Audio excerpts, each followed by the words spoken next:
Hello student, हमने आप लोगों को कबीर दास की रचना साखी पढ़ा दिया है। अब कबीर दास की रचना है पदावली। हम जो है पहले आप लोग को बता दें कि आपके एनसीईआरटी पैटर्न पर पेपर आएगा परीक्षा में। एक पैरा दिया रहेगा, उसमें अंडरलाइन रहेगा, तो उससे 5 क्वेश्चन बनेंगे। 5 क्वेश्चन जो है 2-2 नंबर के आपके आते हैं 10 नंबर का।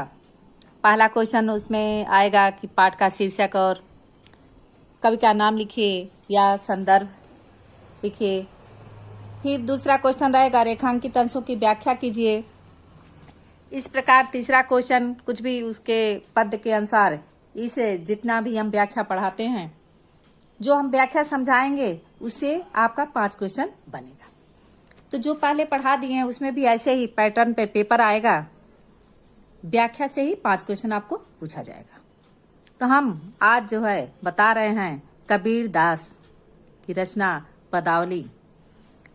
हमने पहले भी बताया है कि कबीर दास की जो है भाषा सधुकड़ी भाषा है। यह है पदावली। बहुत दिनन थै मैं प्रीतम पाए, भाग बड़े घर बैठे आए।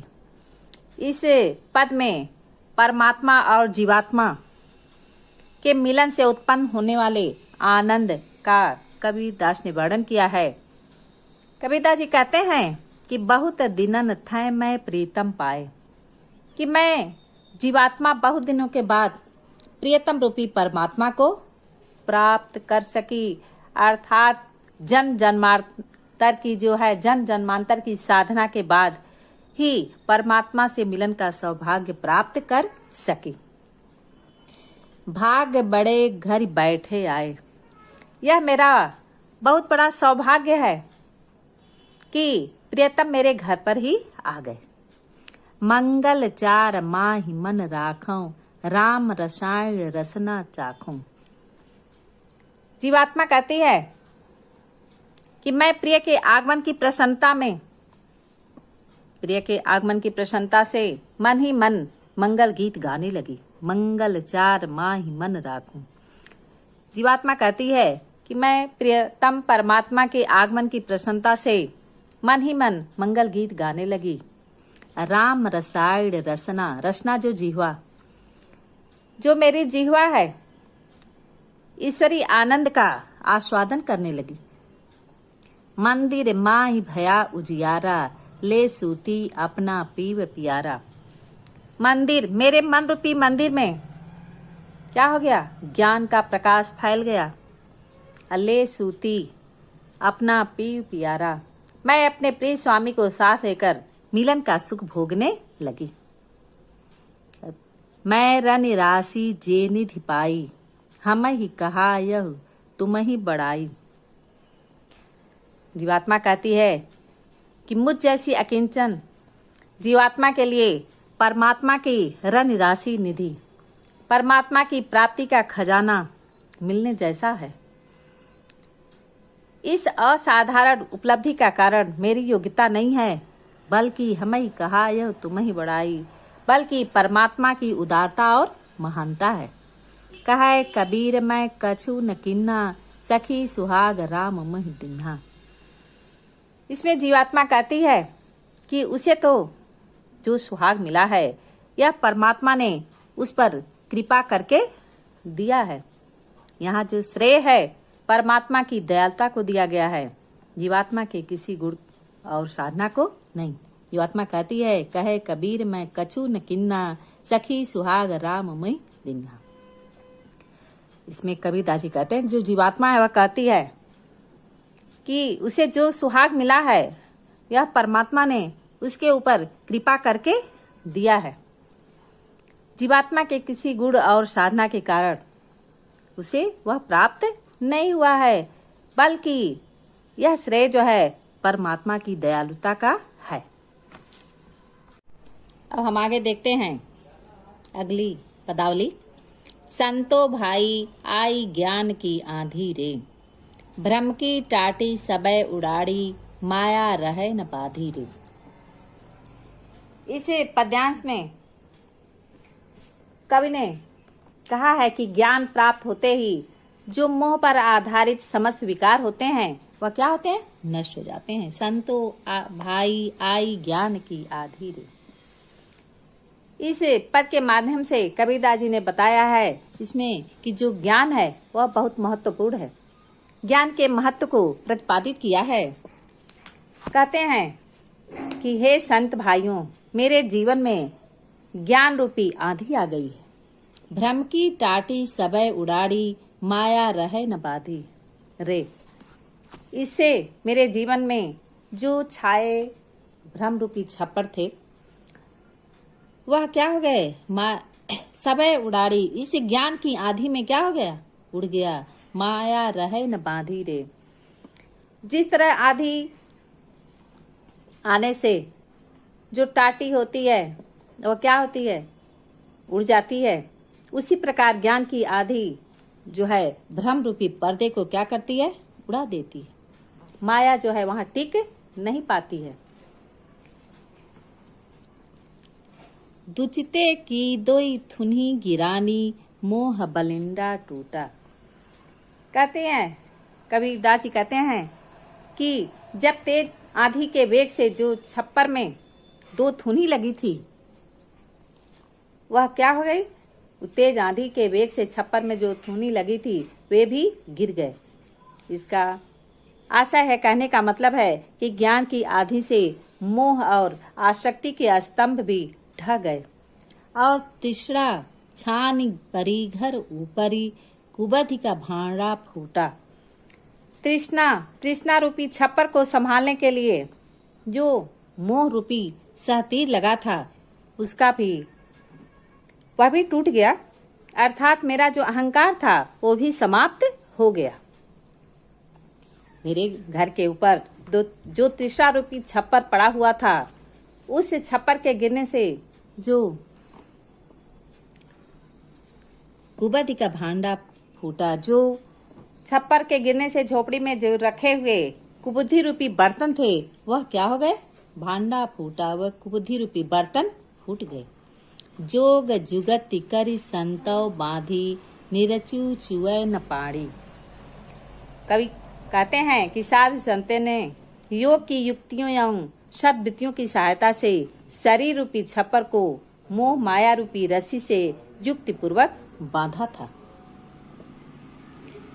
कि निर्चू चुए न पाड़ी, कि उससे अंत में तनिक भी पानी न रिसे।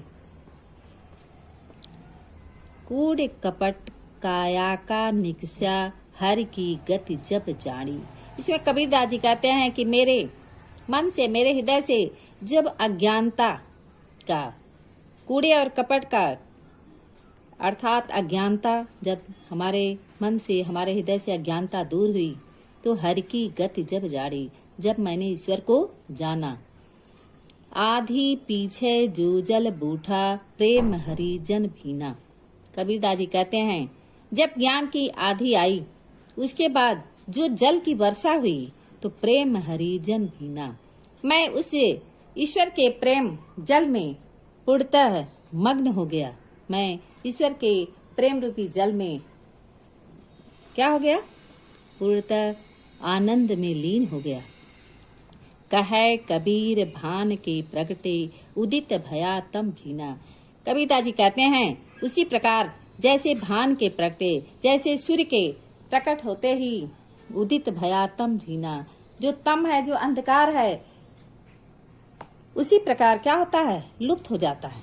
जैसे सूर्य के प्रकट होते ही अंधकार जो है लुप्त हो जाता है, उसी प्रकार कबीरदास जी कहते हैं ज्ञान रूपी सूर्य का जब उदय हुआ तब अज्ञान रूपी जो समस्त अंधकार है सदा के लिए क्या हो गया, समाप्त हो गया। इसी प्रकार स्टूडेंट हमने बताया कि 5 क्वेश्चन आएंगे, जैसे हमने अंडरलाइन कर दिया है, संदर्भ आएगा तो आप लिखोगे कि प्रस्तुत पद्यावतरण हमारी पाठ्य पुस्तक हिंदी की कबीरदास के पदावली शीर्षक पाठ से लिया गया है। या तो ऐसे करेगा कि शीर्षक और कवि का नाम बताइए। तो आप लिखोगे शीर्षक का नाम पदावली और कवि या रचयिता पूछता है तो रचयिता आप लिखेंगे कबीरदास। इस तरह से फिर दूसरा क्वेश्चन इसमें बनेगा रेखांकित अंशों की व्याख्या कीजिए। तो आप रेखांकित अंशों का व्याख्या लिखेंगे। जैसे और क्वेश्चन आ जाता है कि कवि किस ज्ञान की बात कर रहे हैं तथा वह कैसे प्राप्त होता है, तो फिर लिखेंगे कवि ज्ञान के महत्व को प्रतिपादित करते हुए आध्यात्मिक ज्ञान की बात कर रहे हैं। आध्यात्मिक ज्ञान के प्रभाव से भ्रम का आवरण क्या होता है, उड़ जाता है। यह ज्ञान प्राप्त होने पर माया से उत्पन्न ज्ञान को नष्ट कर देता है। वह अनुभव से ही प्राप्त होता है, ज्ञान के अनुभव से प्राप्त होता है। तो इस तरह से 5 क्वेश्चन बनेंगे। जैसे पूछ दिया कि तृष्णा छान परी घर ऊपर कुबुद्धि का भांडा फूटा। तो आप इसकी व्याख्या करेंगे कि तृष्णा रूपी छप्पर को संभालने के लिए जो मोह रूपी तीर लगा था वह भी टूट गया, अर्थात कवि का अहंकार जो है समाप्त हो गया। उस छप्पर के गिरने से झोपड़ी में रखे हुए जो कुबुद्धि के बर्तन हैं वो भी क्या हो गए, टूट गए। इस तरह से 5 क्वेश्चन आएगा। आप लोग को बता दें कि भाषा बताए हैं, पंचमेल खिचड़ी है, सदुकड़ी भाषा है, छंद जो है गेय पद है, पदावली है। इसमें अलंकार है रूपका अतिशयोक्ति और कवि ने श्रांग रूपक अलंकार का प्रयोग किया है। शब्द शक्ति लक्षणा है, इसका काव्य सौंदर्य है। इस तरह से 5 क्वेश्चन बनते हैं। फिर आगे हम आपको पढ़ाते हैं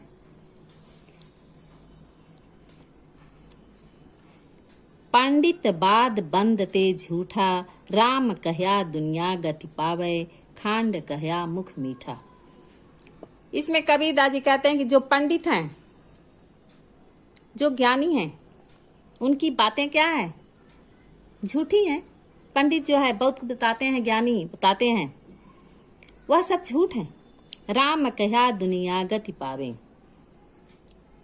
कि राम के कहने से दुनिया, इस संसार के लोगों को गति मिल जाती है, अर्थात मुक्ति प्राप्त हो जाती है, मोक्ष की प्राप्ति हो जाती है। ऐसा नहीं है। खांड कहा मुख मीठा, यदि ऐसा रहता तो खांड अर्थात मीठा खाने से मुंह मीठा हो जाता।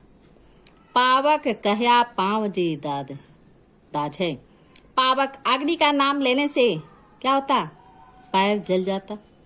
जल कह तृषा बुझाई, और जल का मात्र नाम लेने से ही प्यास बुझ जाती। भोजन कहया भूस जे भाजय, तव सब कोई तिर जाई, भोजन का नाम लेने से भूख मिट जाती और तव सब कोई तिर जाए। इस प्रकार यदि राम का नाम लेने से सबको मुक्ति मिल जाती तो सभी लोग तर जाते, मुक्त हो जाते।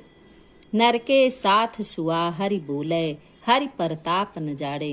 इसमें कबीरदास जी कहते हैं कि मनुष्य के साथ जो पाला हुआ तोता है वह भी हरि बोले। हरि अर्थात राम का नाम लेता है, राम उच्चारण करता है, राम राम कहता है, हरि प्रताप न जाने। लेकिन वह ईश्वर की महिमा को नहीं जानता, ईश्वर के प्रताप को, उनकी महिमा को नहीं जानता है। जो कबहू उड़ी जाए जंगल में, बहुरी न सुरतें आड़े। यदि वह पिंजरे से निकलता है तो जंगल में उड़कर चला जाता है और फिर बहुरी न सुरतें आड़े। वह कभी उस राम की स्मृति नहीं करता, राम को कभी याद नहीं करता। तो साची प्रीति विषय मायासु। कबीरदास जी कहते हैं कि जो प्रेम है वह सच्चा है एवं माया जो है विष के समान है। हरि भगत्यन्नी तो सुहासी। ईश्वर की भक्ति, जो ईश्वर की भक्ति है वह क्या है, सत्य है। यदि मनुष्य ईश्वर का सच्चे मन से स्मरण करता है तभी उसे इस संसार से मुक्ति मिल सकती है। कहे कबीर प्रेम नहीं उपजो, बांध्यो जमपुर जासी। कबीरदास जी कहते हैं कि जब तक मनुष्य के हृदय में ईश्वर के प्रति, राम के प्रति, ईश्वर के प्रति सच्चा प्रेम नहीं उत्पन्न होता है, बांध्यो जमपुर जासी, वह बार बार जमपुर में जाता है, अर्थात जन्म मरण के चक्र में फंसता है। उसे बार बार इस मृत लोक में जन्म लेना पड़ता है। वह आवागमन के, इस संसार में आवागमन के बंधन से कभी मुक्त नहीं होता है। हम आगे देखते हैं, अगली पदावली पढ़ते हैं। चौथा, हम न मरें मरी है संसारा, हमको मिल्या जियावन हारा। इस पद में कवि ने राम भक्ति रूपी अवसर के महत्व को बताया है।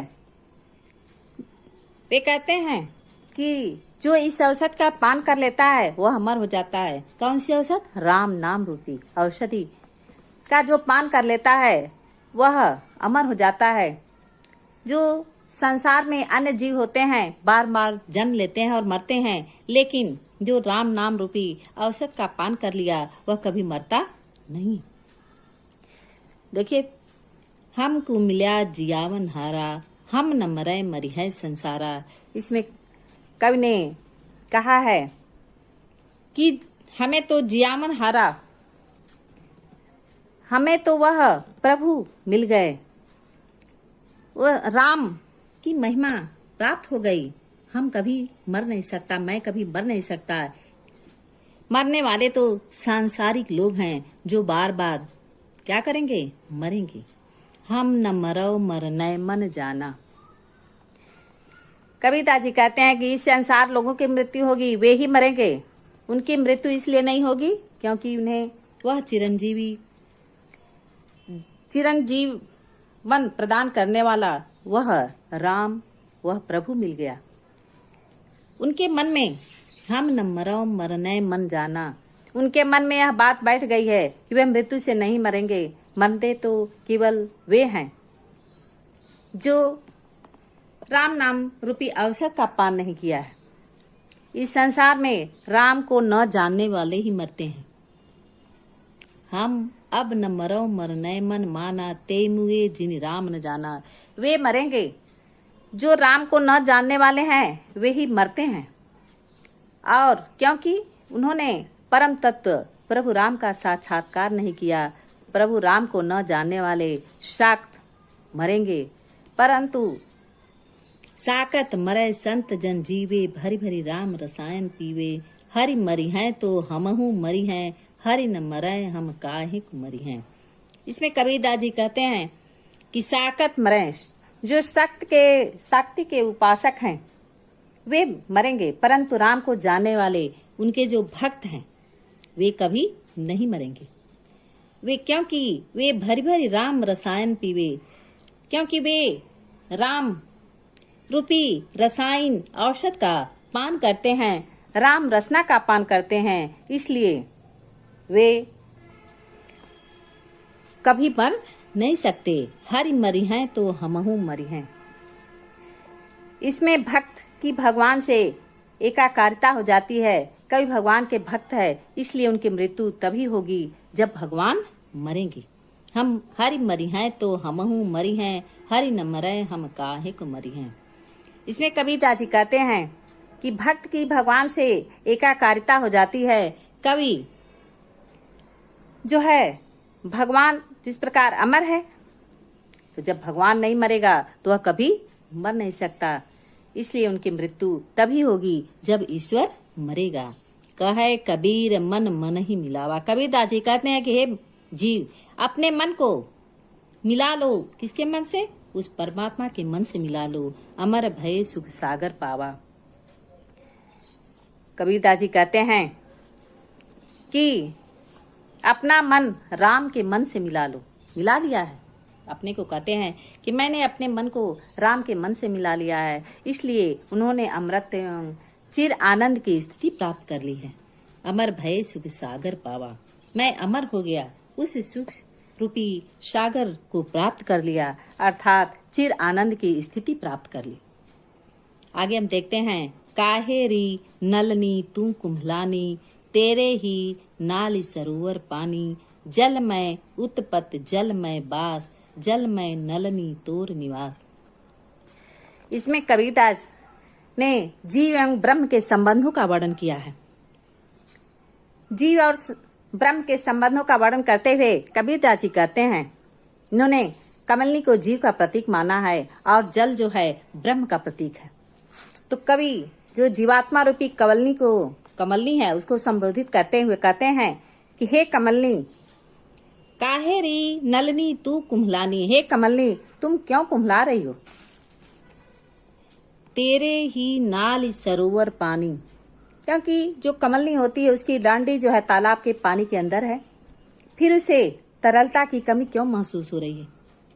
तेरे ही नाल सरोवर पानी, कहते हैं कि जो उसकी डंडी है तालाब के पानी के अंदर है, फिर उसे तरलता की कमी क्यों महसूस हो रही है।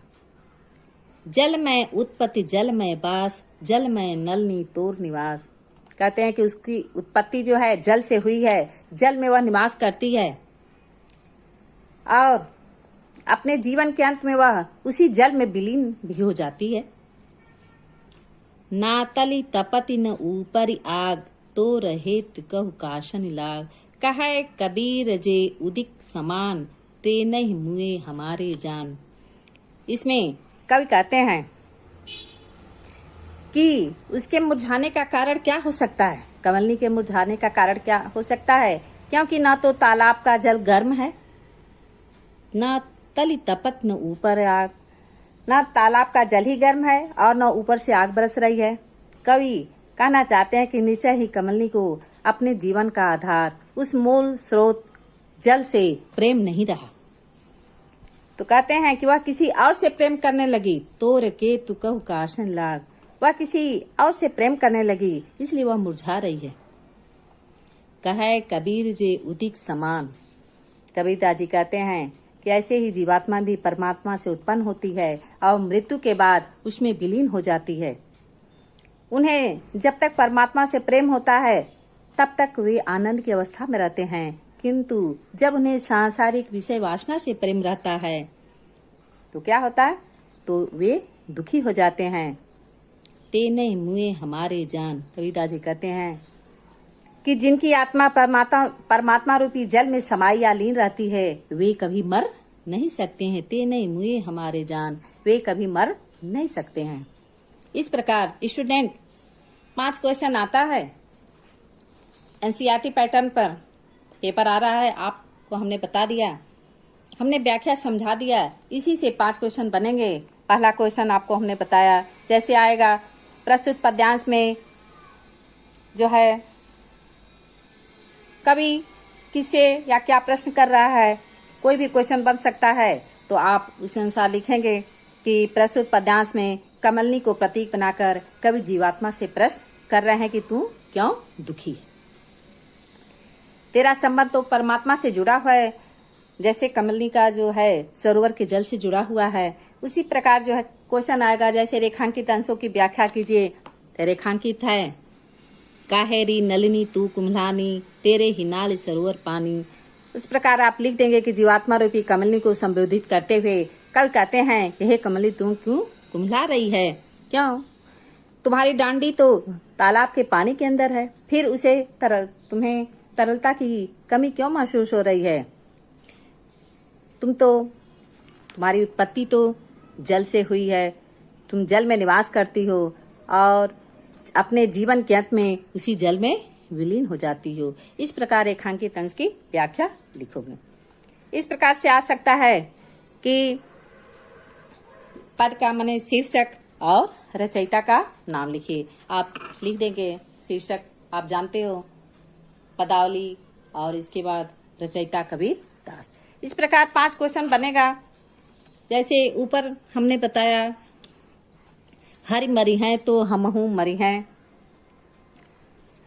तो उस प्रकार जो है कि व्याख्या आ गया, तो आप लिखोगे कि कवि भगवान के भक्त हैं। भगवान से कवि जो है कहते हैं कि भक्त की भगवान से एकाकारता हो जाती है, कवि भगवान के भक्त हैं इसलिए उसकी मृत्यु नहीं हो सकती है। जब तक भगवान अमर है वे नहीं मरते, अतः कवि की मृत्यु भी नहीं होगी। कबीरदास जी कह रहे हैं कि उन्होंने अपना मन राम के मन से मिला लिया है, अमर भय सुख सागर पावा, इसलिए उन्होंने अमृत एवं चिरानंद की स्थिति प्राप्त कर ली है। इस प्रकार 5 क्वेश्चन बनेगा। कुछ भी इस पद्य से कोई भी किसी भी तरह का 5 क्वेश्चन बन सकता है। आप जैसा क्वेश्चन रहेगा उसके अनुसार आप आंसर दोगे और अच्छे अंक प्राप्त करोगे। Thank you.